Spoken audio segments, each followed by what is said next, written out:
Hello, let's talk about the restaurant industry today. What I want to do is go back to the end of 2019 and look at the economics of this business. Now, if you've been living in some kind of a crazy bubble, I'm going to go ahead and tell you that we've just kind of gone through and hopefully are now ending the COVID-19 global pandemic, which had a dramatic impact on restaurants, given the fact that this was a very dangerous virus in terms of being with people indoors without a mask. Okay, so this affected the restaurant industry dramatically. You can see here total restaurant sales down nearly 24%.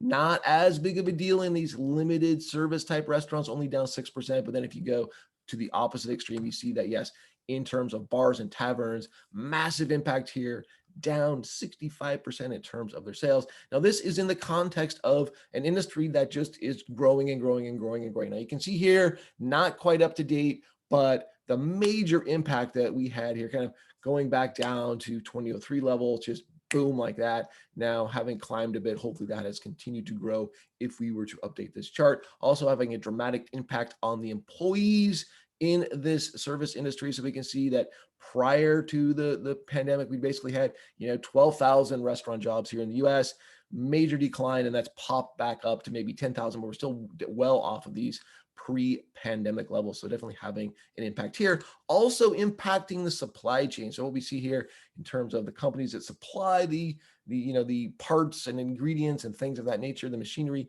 to restaurants, we see that 85% of them have lost revenues during the pandemic. In fact, on average, they've lost 30% of the revenues, and it's bad enough that 70% of them have had to lay off employees. Now, if you want to check out some other videos talking about supply chains in general, you can watch some additional videos if you follow these links right here. Now, what's happening is I think we have a situation where there's this massive pent-up demand. Like we've all been stuck in our homes.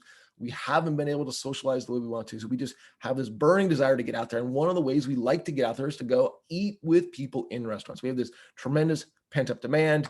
Here you can see that, yes, that's what people are saying. Like, yeah, we have learned to get takeaway, carry out type stuff, but the demand, people are saying, look, what I really want to do is eat on premises. And that's where that demand is. In fact, we have a large percent of people saying, yeah, that's what I want to do. Now, who are these people? Who are these people that really want to get out there and eat at a restaurant? Well, they're females. They are in the baby boomer age classification. They're in rural areas. They are in the Midwest, and they earn less than $50,000. Now, those are the kind of big demographics that describe this group. But of course, kind of everybody wants to get out there and do that. We also see that in April, 83% of adults said they want to go eat at a on-premise place. This is the highest we've ever seen this number in terms of the history of this survey.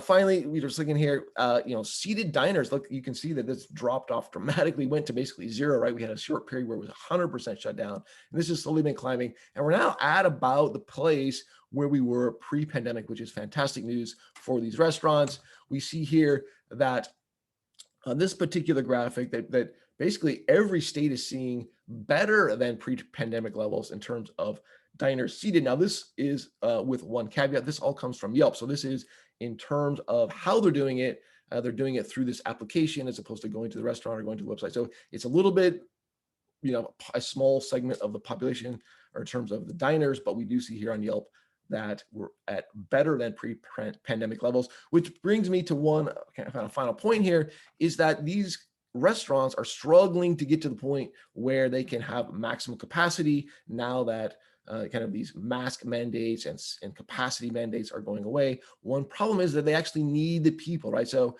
we've seen lots of things in the news, but one thing you should keep in mind is like, even if there are people that want to work and there are restaurants that want them, it does take some time. Hopefully we see this trending in a different way. But one of the ways they are dealing with this is through automation. So especially when it comes to the front of the house, the people that greet you, the reservations, these things, they're automating these things. So that's what we're seeing in order to kind of get to maximum capacity in the absence of some workers. They're using automation to simplify some of these things, again, especially in the front of the house. Hope you like that. But I think in general, the news here is that we are on a definite path towards back to normal when it comes to restaurants. Thank you so much. I'm Brian Kozlowski. Happy trading out there.